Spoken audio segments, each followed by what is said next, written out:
challengeworkouts.com. I have a bodyweight workout for you today, and it's got the RIST and FUW principle in it. So, in other words, RIST stands for reps in specific time, FUW is finish up with.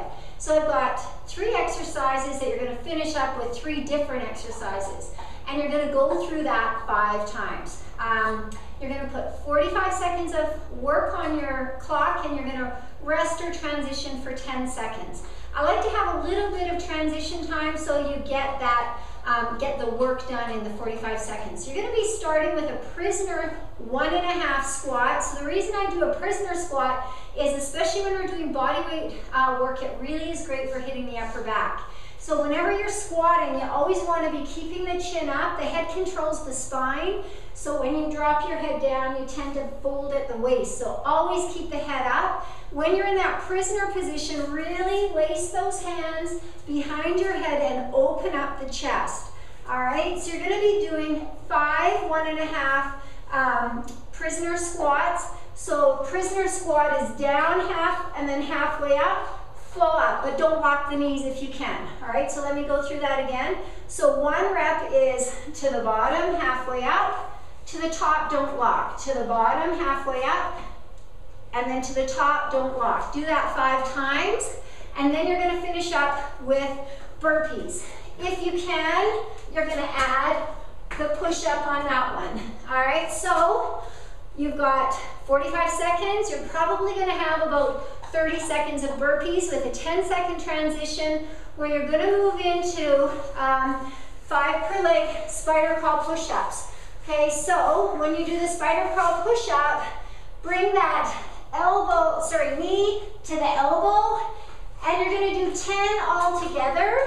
So you're going to do 5 per arm, and then from there, you're going to be finishing up. You're going to stay on the ground, finishing up with a plank with an alternate leg lift. So we're blasting those abs, okay? After that, make sure that you don't lift the leg too high. What I'm looking at here is I don't want the leg too high. The hip drops and you're gonna feel a little pinch in the lower back. So just lift that leg up, ears, shoulders, hips, knees, ankles all in line. So you're finishing up with that. Then you're gonna go to the wall. You're gonna do a wall sit. I don't have a whole lot of room here where I can do my stick up.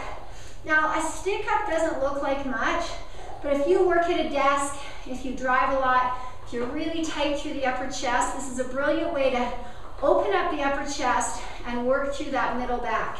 So, you're gonna get into that wall sit, and now here's a trick for the wall sit. Squeeze your knees together, 90 degrees here, lift up your toes, holy quad, all right? So, you're gonna do 5 stick-ups. So what I'm trying to do is not just, go fast.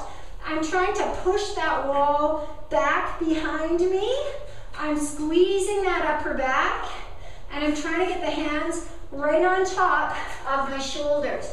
Only 5, and then I'm gonna finish out with a sit-out. If sit-outs don't work for you, you're gonna do a mountain climber. So, just a reminder on what the sit-out is. Okay, get the knees close to the elbows. Drop the hip, and then switch. If you're new to the sit-out, toe down, hip down. Toe down, hip down. But this is a rival for the burpee in terms of intensity. I'm looking up because I'm looking at you, but when you do that sit-out, keep the head in line with the shoulder. If the sit-out doesn't work, let's just go into a mountain climber. Shoulders right over top of the hands. Drive the knees in. Don't let the hips come up. Sometimes when I see mountain climbers, I see this, bum up. This is not what I'm looking for. I'm looking for that plank position and really crunching in that hips in towards the ribs. So I'm engaging in that core. 45 seconds of work, 10 seconds transition, and you're gonna go through that 5 times. Look how much space we need. Nothing at all. This and a wall, you're set. RIST and FUW is a great way to do a body weight workout. Have a lot of fun with that. Let me know how it goes.